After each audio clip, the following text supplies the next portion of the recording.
अमेरिकी speaker Nancy Pelosi की Taiwan यात्रा के बाद से चीन इतना ज्यादा बौखला गया है कि उसकी बौखलाहट का अंदाजा इसी से लगाया जा सकता है कि उसने ताइवान बॉर्डर पर युद्धाभ्यास चालू करा दिया।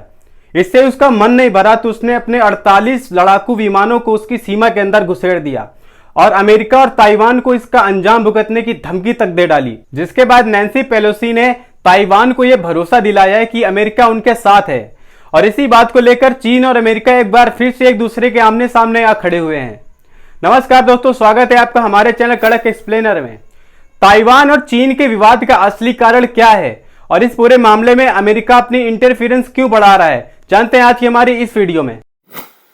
ताइवान को साल 1644 में चाइना की चिंग डायनेस्टी ने, इसके बाद 17वीं शताब्दी में डच लोगों ने कंट्रोल कर लिया, जिसके करीब 200 सालों बाद यानी साल 1895 में चाइना ने ताइवान को जापान के हाथों सौंप दिया।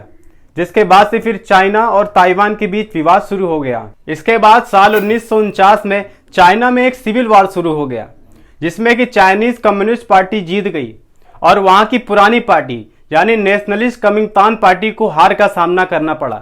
जिसके बाद हारी हुई पार्टी ताइवान जाकर बस गई और वहां पर जाकर अपनी सरकार बना ली। दूसरे विश्व युद्ध में जब जापान को हार का सामना करना पड़ा, तब उसने ताइवान का कंट्रोल वहां की पुरानी पार्टी यानी कुमिंतान को दे दिया। ताइवान का अब खुद का अपना संविधान है और वहां के लोगों के द्वारा चुनी हुई सरकार का शासन है। लेकिन अब चीन ताइवान को फिर से अपने कंट्रोल में लेना चाहता है, लेकिन क्यों?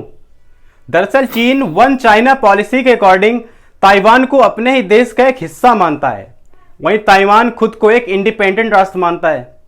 73 सालों से दोनों देश के बीच इसी बात को लेकर टकराव चलती रहती है। जैसा कि हम और आप जानते हैं कि चाइना को दुनिया की फैक्ट्री कहा जाता है और वहीं दूसरी तरफ ताइवान को बुद्धिमानों का देश कहा जाता है।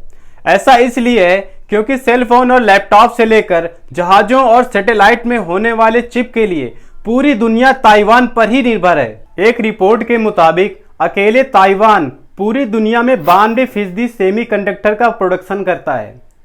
दुनिया में सेमीकंडक्टर से होने वाली कमाई का लगभग 54% हिस्सा ताइवान कंपनियों के पास है। आपको बता दें कि मार्शल आइलैंड, ग्वाटेला, हैती और वेंटिकन सिटी जैसे सिर्फ 13 ऐसे देश हैं जो कि ताइवान को एक देश की मान्यता देते हैं। दोस्तों, अगर चीन ताइवान पर कब्जा कर लेता है तो वह वेस्टर्न पैसिफिक ओशियन पर अपनी मनमानी करने के लिए आजाद हो जाएगा और साथ ही गुआम और हवाई आइसलैंड पर मौजूद अमेरिकी सैन्य ठिकानों के लिए भी खतरा बन जाएगा। चीन सबसे ज्यादा अमेरिका को ही एक्सपोर्ट करता है।